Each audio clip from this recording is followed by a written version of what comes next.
நாளைக்கான வீடியோ தாங்க வந்திருக்கு. வீடியோ வந்து சூப்பராக இருந்துச்சு அப்படின்னு தாங்க சொல்லணும். அதாவது வந்து இந்திரா வந்து கதிர் தான் இதெல்லாம் பண்ண வச்சாரு அப்படின்னு சொல்லிட்டு எல்லா உண்மையை கண்டுபிடிச்சிட்டாங்க அப்படின்னு தாங்க சொல்லணும்.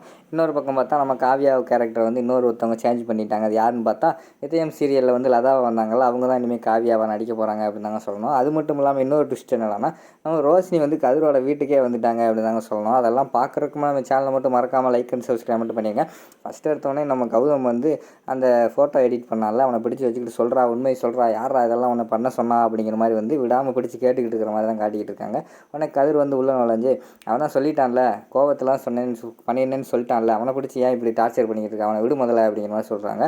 அவனை பிடிச்சி டார்ச்சர் பண்ணால் உனக்கே கோவம் வருது, நீ பேசாமல் இரு அப்படின்னு சொல்லிட்டு கௌதம் வந்து கதிரோட வாய் அடைச்சிடுறாங்க. உடனே கதிர் வந்து நைஸாக அந்த ஃபோட்டோ எடிட் பண்ணவன்ட்டு வந்து கண்ணை காட்டிடுறாங்க, தள்ளி விட்டு ஓடிடு அப்படிங்கிற மாதிரி சொல்லிட்டு அது உடனே வந்து நம்ம கௌதம் வந்து தள்ளி விட்டு திடுத்துன்னு ஓடிடுறான். கௌதம் வந்து கதிர் பிடிச்சிக்கிறாங்க. டேய் இருறா, ஏன்டா தேவையில்லாம் பிரச்சனை பண்ணிக்கிட்டு இருக்க அப்படிங்கிற மாதிரி சொல்லிகிட்டு இருக்காங்க.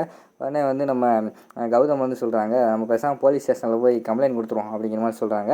உடனே ஜெயா வந்து சொல்லிடுறாங்க, போலீஸ் ஸ்டேஷனா, அதெல்லாம் ஒன்றும் தேவையில்லை, பேசாமல் இருங்க அப்படிங்கிற மாதிரி சொல்கிறாங்க. இல்லை இது வந்து போலீஸ் ஸ்டேஷனில் வந்து கம்ப்ளைண்ட் கொடுத்தா தான் கரெக்டாக இருக்கும் அப்படிங்கிற மாதிரி இந்திரா சொல்கிறாங்க. உடனே வந்து ராகினி வந்து சொல்கிறாங்க, இந்திரா எப்போ பார்த்தாலும் உன்னால் போலீஸ் ஸ்டேஷன் கோர்ட்டு இப்படி ஏதாவது பிரச்சனை வந்துக்கிட்டே இருக்குது, பேசாமல் இருக்க மாட்டியா, அக்காவே நொந்து போயிருக்கா, நீ ஏன் இப்படி டென்ஷன் பண்ணிக்கிட்டு இருக்க, பேசாமல் இரு அப்படிங்கிற மாதிரி வந்து ராகினி சொல்லிடுறாங்க. உடனே வந்து நம்ம ஜெயாவும் சொல்லிடுறாங்க, ஆமாம் என் பேச்ச மீறி யாருமே இந்த வீட்டில் இருந்து போலீஸு கோர்ட்டுன்னு எதுக்குமே போகக்கூடாது, அவன் போனால் போட்டோம், கதிர் அவன் நம்ம கம்பெனியில் தானே வேலை பார்க்கான்னு சொன்னேன், அவன் இனிமேல் நம்ம கம்பெனியில் வேலைக்கே வரக்கூடாது அப்படிங்கிற மாதிரி சொன்னோன்னே சரிம்மா நான் வேலையை விட்டு தூக்கிடுறேன் அப்படிங்கிற மாதிரி வந்து நம்ம கதிர் வந்து சொல்லிடுறாங்க. அந்த இடத்த விட்டு எல்லாருமே கலைஞ்சு போயிடுறாங்க. அதுக்கடுத்து வந்து உள்ளே வந்து கௌதம் மட்டும் தனியாக ஃபீல் பண்ணிக்கிட்டு இருக்கிற மாதிரி காட்டிக்கிட்டு இருக்காங்க. அந்த இடத்துக்கு வந்து இந்திரா போகிறாங்க. கௌதம் ஃபீல் பண்ணாத, பார்த்துக்குறோம் சொல்கிறாங்க. நீ பேசாமல் இரு, நான் தான் தேவையில்லைன்னு நீ முடிவு பண்ணிட்டேல, அதுக்கடுத்து எதுக்கு இப்போ வந்து பேசிக்கிட்டு இருக்க அப்படிங்கிற மாதிரி வந்து கௌதம் சொல்கிறாங்க. என்ன கௌதம் சொல்கிற, நான் ஒன்று இப்படி நினச்சேன் அப்படிங்கிற மாதிரி சொல்கிறாங்க. இல்லை நீ எல்லா விஷயத்துக்குமே நான் என்ன சொல்லியிருக்கேன், என்னை கூட்டு போ அப்படின்னு சொல்லியிருக்கேன், ஆனால் நீ அதை கேட்குறதே இல்லை, எல்லா விஷயத்துக்குமே வந்து தனியாக தான் போய்கிட்டு இருக்க அப்படிங்கிற மாதிரி சொல்கிறாங்க. உடனே இந்திரா வந்து சொல்கிறாங்க, கௌதம் இல்லை கௌதம், உனக்குன்னு வேலை இருக்கும், எனக்குன்னு சில வேலை இருக்கும் தான் நான் அப்படி போனேன் அப்படிங்கிற மாதிரி சொன்னோன்னே, ஓ அப்படியா, அப்படின்னா நீ வந்து நம்ம 2 பேர்த்த பிரித்து பார்த்துட்ட, நீ யாரோ நான் யாரோன்னு பார்த்துட்ட, உன் பிரச்சனைக்குள்ள நான் வரக்கூடாதுன்னு நினைக்க, நான் பிரச்சனைக்குள்ள நீ வரக்கூடாதுன்னு நினைக்க, அப்படி தானே, சரி இனிமேல் அப்படியே இருந்துக்கிற மாதிரி சொல்கிறாங்க. சரி சாரி கௌதம், நான் தெரியாமல் பேசிட்டேன், ஏதோ ஒரு ஞாபகத்தில் பேசிட்டேன், என்னை மன்னிச்சிரு அப்படிங்கிற மாதிரி வந்து இந்திரா கேட்காங்க. உடனே கௌதம் வந்து சொல்கிறாங்க, இல்லை இந்திரா, நீ முன்ன மாதிரி இல்லை, ஏதாவது ஒரு பிரச்சனையில் போய் மாட்டிக்கிட்டேன்னா யாரெல்லாம் பார்க்குறது அப்படிங்கிற மாதிரி சொல்கிறாங்க. எனக்கு புரியுது கௌதம், சாரி கௌதம், இனிமேல் எந்த பிரச்சனைனாலும் உன்னை கூப்பிட்டு போகிறேன் அப்படின்னு சொல்லிட்டு 2 பேர் ஹக் பண்ணிக்கிட்டு இருக்கிற மாதிரி காட்டுறாங்க.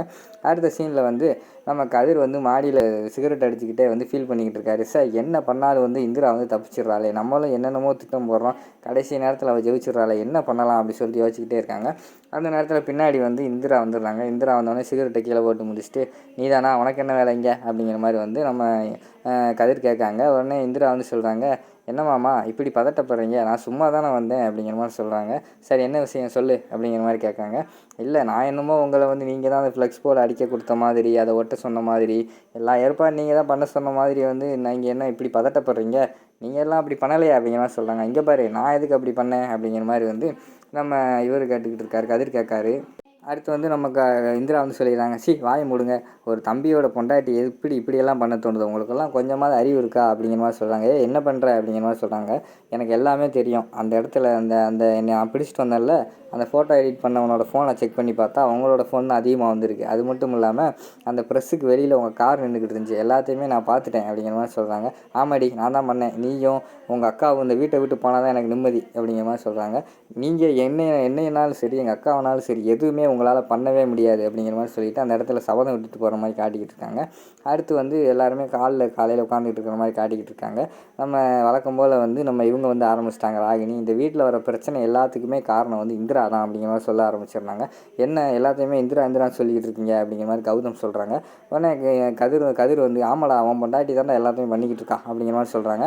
உடனே ஜெயா வந்து கொஞ்சம் நேரம் அமைதியாக இருங்களா, கதிர் கௌதம் ஏன்டா நீங்கள் எலியும் போன மாதிரி ஆகிட்டீங்க, உங்களால் தான்டா அது வீட்டிலே ஏகப்பட்ட பிரச்சனை வருது, நீங்கள் ஒற்றுமை இருங்கடா அப்படிங்கிற மாதிரி ஜெயா சொல்கிறாங்க.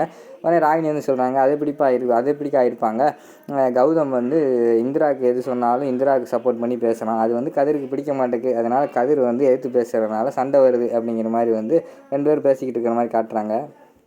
அடுத்து வந்து நம்ம சந்திரா வந்துடுறாங்க. சந்திரா வந்து சொல்கிறாங்க, என்னங்க நீங்கள் எதுக்கு எடுத்தாலும் இந்திராவே சொல்லிக்கிட்டு இருக்கீங்க, இந்த வீட்டில் வர பிரச்சனை எல்லாத்துக்குமே இந்திரா தான் ஒரு ஆள் தான் காரணம் அப்படிங்கிற மாதிரி பேசிக்கிட்டு இருக்கீங்களே அப்படிங்கிற மாதிரி வந்து சந்திரா சொல்கிறாங்க.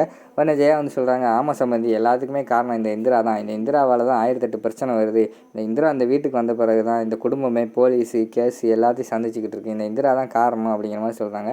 அம்மா இந்திரா ஒன்றும் கிடையாதுமா அப்படிங்கிற மாதிரி சொல்கிறாங்க. டேய் என்னடா நீ இப்படி பண்ணிக்கிட்டு இருக்க, உனக்கு கையில் அடிபட்டிருக்கு, நீ அதை என்கிட்ட ஒரு வார்த்தை சொன்னியாடா, அது மட்டும் இல்லாமல் அன்றைக்கி நீ என்கிட்ட ஏதோ ஒரு விஷயம் சொல்ல வந்த, அதை வந்து இந்திரா தடுக்கிறா, அவள் தடுத்தவனே நீயும் சரின்னு சொல்லிட்டு போயிட்ட, இதுலேருந்து என்ன தெரியுது, நமக்குள்ளே இந்திரா வந்துட்டாடா அப்படிங்கிற மாதிரி சொல்கிறாங்க. அம்மா அதெல்லாம் இல்லைம்மா அப்படிங்கிற மாதிரி கௌதம் சொல்கிறாங்க. எனக்கு தெரியும், நம்ம 2 பேர் பிரிஞ்சிட்டோம், நமக்குள்ளே இந்திரா வந்துட்டா அப்படிங்கிற மாதிரி சொல்லிக்கிட்டு இருக்காங்க. அம்மா அதெல்லாம் கிடையாதுமா அப்படிங்கிற மாதிரி சொல்லிக்கிட்டு இருக்க இடத்துல கை தட்டிக்கிட்டே உள்ளே வராங்க நம்ம ரோஷினி வந்தோடனே எல்லாத்துக்கும் பயங்கரமான ஷாக் ஆயிடுது.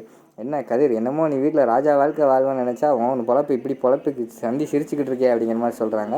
உடனே விறுவிறுன்னு நம்ம இந்திரா கிட்ட வந்துட்டு, என்ன இந்திரா வீட்டில் உன் ராஜ்யம் தான் போலையே அப்படிங்கிற மாதிரி பேசிக்கிட்டு இருக்கிற மாதிரி காட்டுறாங்க. அடுத்து விறுவிறுன்னு போய் காவியா கிட்டே பேசுகிறாங்க. காவியா என்ன உன் குழந்தை இருந்துச்சுன்னு ரொம்ப சந்தோஷமாக இருந்தேன், இப்போ உன் குழந்தை இல்லை, ஆனால் உன் குழந்தை இல்லைனாலும் நீ பயங்கரமான சந்தோஷமாக தான் இருக்க போலையே அப்படிங்கிற மாதிரி சொல்லி பேசிக்கிட்டு இருக்கிற மாதிரி காட்டிக்கிட்டு இருக்காங்க. எல்லோரும் திருன்னு முழிச்சுக்கிட்டு இருக்கிற மாதிரி காட்டிக்கிட்டு இருக்காங்க.